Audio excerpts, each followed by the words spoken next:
So as Joe mentioned, I'm here today to talk through our digital and service design principles a little bit more, particularly sort of what the need was behind them and developing them and how we developed them, and a little bit on embedding the principles as well, which Owen will touch on too. So I'm going to talk a little bit about the work coming up to the principles and then share the principles themselves. So first things first, the need for principles. So sort of the most important reason was that we had new team and new roles in the summer of last year. So we created the digital and service design team in the summer of 2022. This was quite a long time coming. New roles such as myself, a user researcher, a programs lead, as well as bringing in some other roles that were pre-existing, like Owen's role as a service design lead.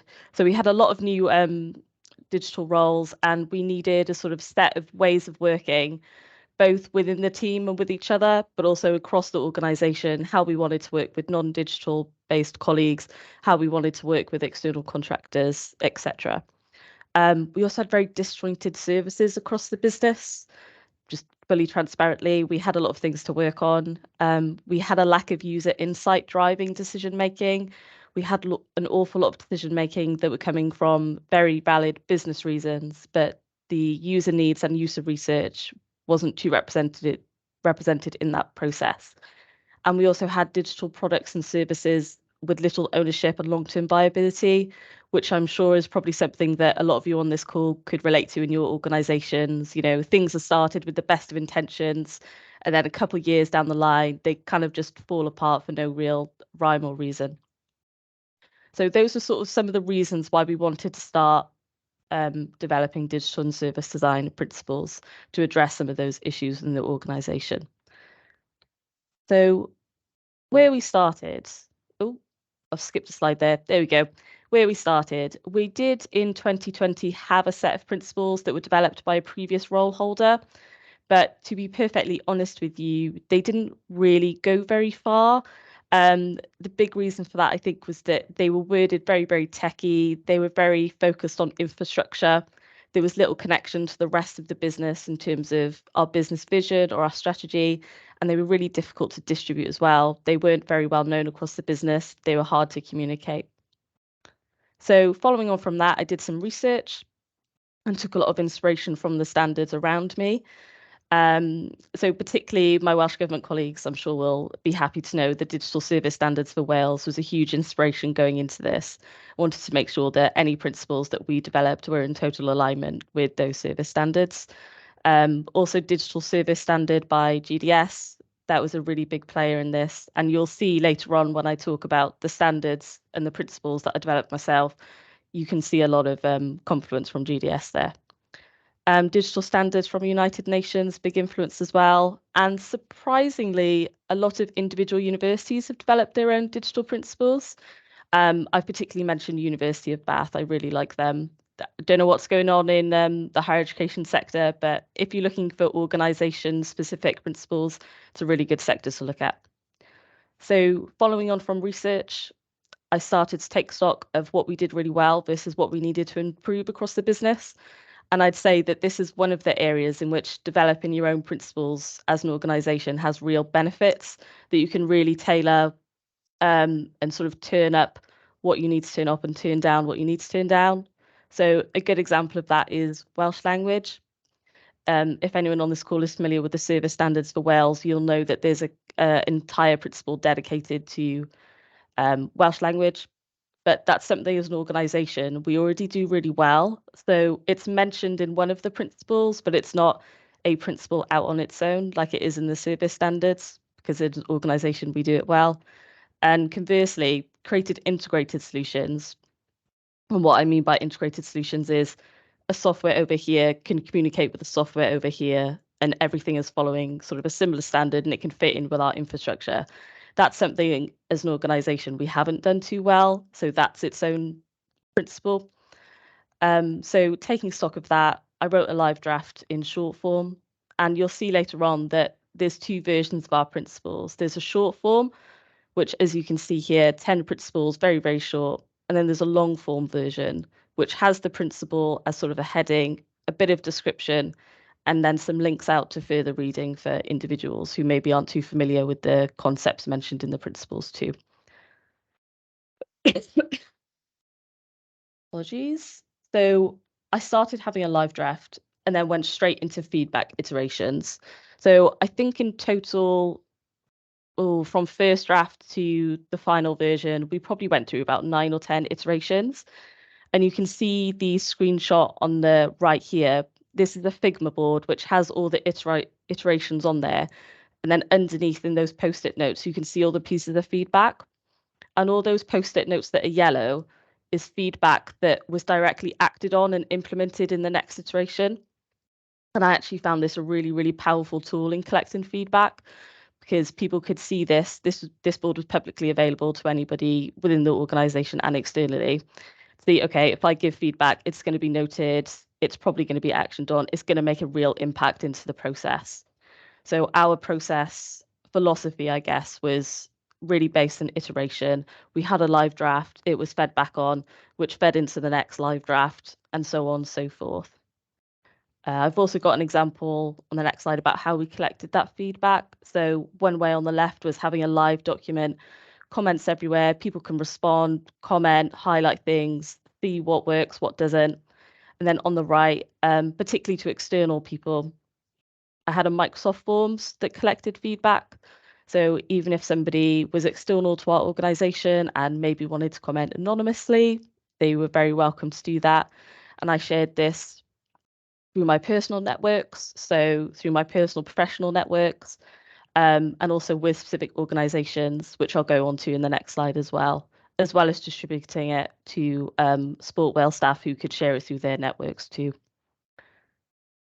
And in terms of who we gathered feedback from, they were roughly split into 3 groups. So the first group was colleagues who would be working in a digital way. So the digital and service design team themselves, communications, IT, those sorts of roles. Group B was people within Sport Wales, but maybe that weren't working in a digital way or maybe not a digital way every day as part of their role, but we had interactions with them. And then Group C were experts from outside of Sport Wales. So you can see GDS, CDPS, Prago, We Are Service Works, real experts in their field because we wanted to make sure that it not only works for us as an organisation, but it works with the types of people that we would be working with and the types of people who have actually done this sort of work before. So moving on from all those feedback iterations, we eventually came up with what is now the final version. And this is what I mean by short form. They're just really, really quick descriptions of what the principle are. So we've got design services based on user needs, bring people together for the long term, make decisions based on insight, deliver together, create inclusive and accessible services, create integrated services, share work with others, test and change, be agile and adapt, and learn and innovate. So as well as those short form versions, we have long form descriptions for each of these, and this is available on our website and through our intranet as well. So this is just a little example of what Principle 5 is. So you still have the heading of create inclusive and accessible services, but it actually goes into what we will do as part of that, and it also has links out. These links out actually they were an idea from the GDS service standard, and they were something that we got really positive feedback on from across the organization. Because if you're not a digitally based colleague, you might not know what digital accessibility means. You might not know what user research is, what user needs are.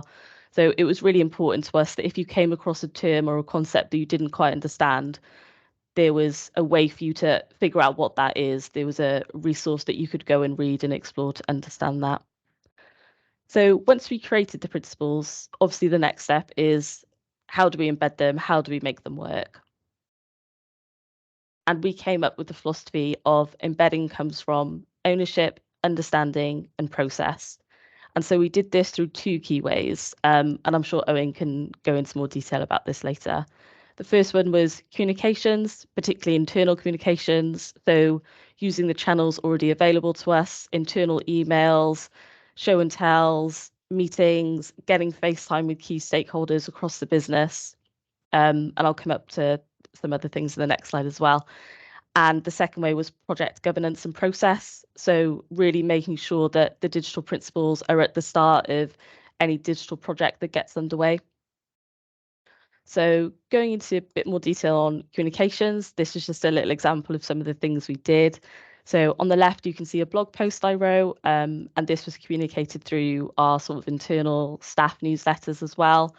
And then on the right, we had these big sort of roller banners made in Welsh and English and put them around the office. And myself and a few colleagues would sort of stand around there the first few days they were put up and answer any questions to do with them. And we got a few selfies in front of them as well to sort of share online as too. It was, yeah, that was actually, you think it's kind of a silly thing to just put a banner up in an office, but it actually really got people talking and people aware of the principles. And in terms of embedding the principles in projects, this is a little example of what I mean. So on the left-hand side, screenshot there, you can see circled, does it meet digital principles? And so what that means is this is one of our project lifecycle sort of formats. We call this a lightweight project. Just quite a simple process of how projects get started. They start with a project request, which is the project request form. You can see on the right here, just as a little screenshot and a description. So a colleague fills that out. It then comes to the digital and service design team and so on and so forth, depending on what type of project it is. But once we get this form, which also asks questions which are designed to test whether this project could meet the principles, the number one question we always ask at the start is, does it meet digital principles? If it doesn't, we don't take that project forward for now, or we go back to a colleague with feedback to figure out how we can get alignment on this and move forward. We decided to do this based on some feedback and research from GDS. GDS do something quite similar with different departments coming into central government for digital help. And they found that embedding this as part of a process somewhere leads to increased accountability. So that's something that we've been doing since late last year. So that's pretty much it from me before I hand over to Owen, who's going to talk a little bit more about embedding. But I just wanted to mention, I know we'll have loads of time for discussion today, but if anybody does want to get in touch to ask anything or have a chat, I've got some contact details up there as well. And over to you, Owen. Oh, thank you, Tara. That was brilliant. Really good overview of, sort of the design of those principles. And yeah, good afternoon, everyone. Hello to those of you that I've met before, and yeah, hello to those that I've not met. So I'm not going to share any slides. Actually. I'm just going to talk a little bit about now that we've got these amazing principles. What do they mean for us as an organisation? How do we intend to use them? How that's going so far? You know, how we're implementing both the principles and kind of service design more broadly into all of our work at Sport Wales. And I guess one of the big ways and probably the biggest change within that is Tara referred a few times to the digital and service design team. That's a big shift for us as an organisation. So prior to having the team, which has been in existence for, I should know, probably about 5-6 months, but I'd say we're very much in the storming phase. We're still coming together as as a team and figuring a few things out and getting really excited by some things and getting a bit frustrated with others. But that's a huge shift for us as an organisation. So that team consists of people from across Sport Wales, from our comms team, our partner relations team, our insight team, and our IT team. And previously, those individuals were kind of working in some loose capacity around service design. And it's probably fair to say we had a couple of lone wolves talking about service design, whereas we've now got more of a pack, which is great. To create that shift, there were some conversations with Sport Wales executive and with Sport Wales board, and they were all really supportive of the idea of actually we do need to have more resource, more capability, more skills, and more time to make sure that we far better meet user needs. So that's a big shift for us as an organization, that recognition and the creation of that team. So I guess within that team, we've got some people who are pretty much dedicated to working in that team, 4 or 5 days a week. We've got some people who are still fulfilling dual roles.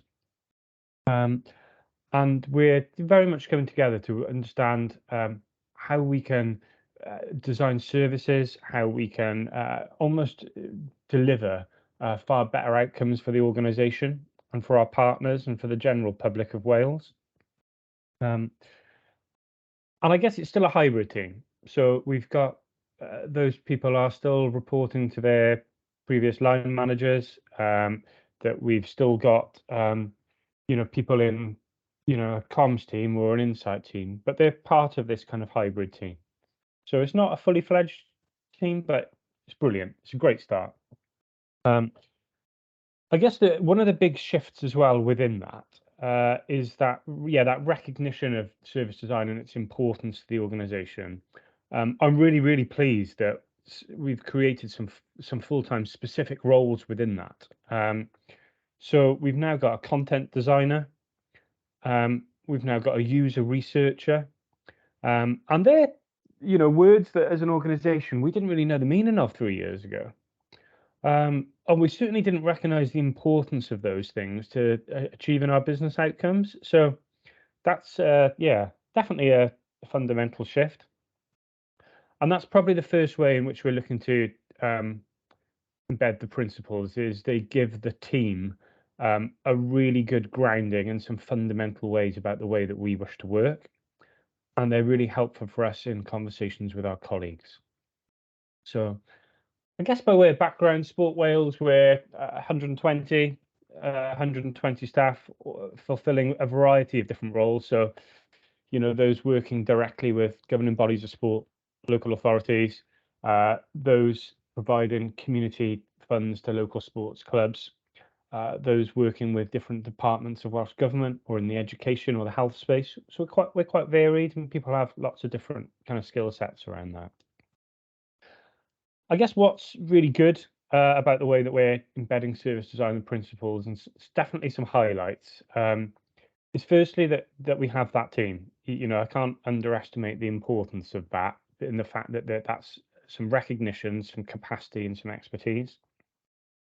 Secondly, the principles, that gives us a really good grounding and a kind of bedrock really from which to work and which to work around. We are really clear on our proposed way of working. So as a team, we're actually very clear on how we want to use the principles, how we want to work as a team, how we want to support our colleagues. And Tara kind of referenced that through, there's some stages there: product request, product request form, conversations with partners. We've got some clear steps around how we would add things to the backlog and arrive at a decision about which project we work on first and who's involved in that. So we're quite clear on how we want to work. There is also some really good green shoots of working with colleagues. So the biggest shift that we need to make as an organization is probably culturally around service design and its approach and importance. And I'll touch upon that in a little bit more about some of the work we've still got to do. But there are some green shoots here. So it's really pleasing to be in meetings where colleagues are challenging one another. How do we know? Who have we spoken to about that? Have we actually got any insight into what partners or users are saying?